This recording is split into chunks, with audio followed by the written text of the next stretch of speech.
and we start with Sefer Shmiras Haloshon. And today's topic is the words of deceit. Sefer states, when with the 10 trials did our ancestor test God in the wilderness, but the judgment was sealed only on account of the sin of Lashon Hara. As it is written, they have tested me these 10 times, and did not heed my voice. It's from Bamidbar 14:22.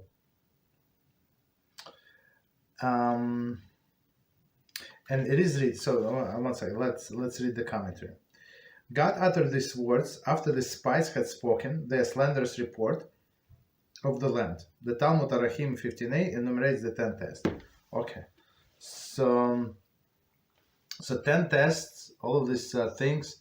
Hashem said, okay, I hold myself back. But after the spies spoke Lashon Hara about the land, Hashem said, that's it. I have to punish them. And it is written, you have made Hashem weary. There is unrelenting with your words. It's from Mizrachi 2:17. Okay, so let's see. Now the text. The generation of the wicked king Achav was plagued by idol worship. Yet they were victorious in war in the merit of their not informing on one another. Yerushalmi Peya 1:1. So that's a very famous statement, right? Achav and his dear wife Izebel, right? They killed many, I think they killed all of the prophets, almost all of the prophets, except 100 that Avadia, who was also a prophet, he hid in a cave, right? 15 one, 15 another. Okay, so he was a very, very bad guy. This is evident from the fact that no one revealed to Achav that Avadia, aided by others, was sustaining 100 prophets, exactly, of Hashem against the wishes of the king. Okay.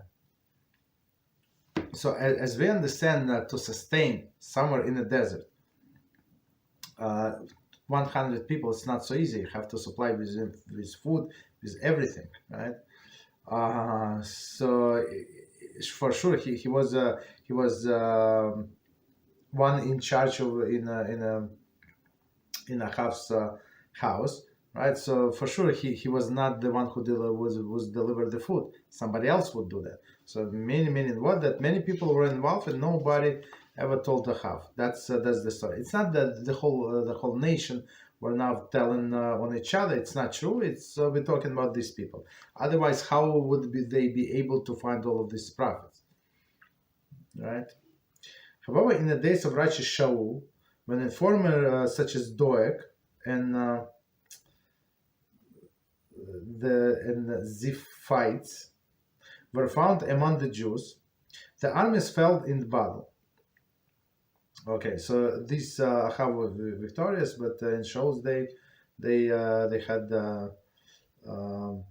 many battles that they lost to Plishtim, to others, to Moab, I think.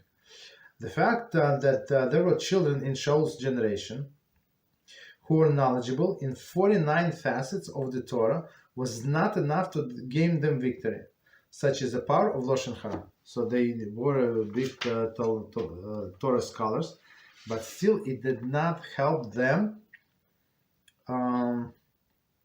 with the victories. On one hand, on another hand, I always add. So let's not take it out of context, all of these things, right?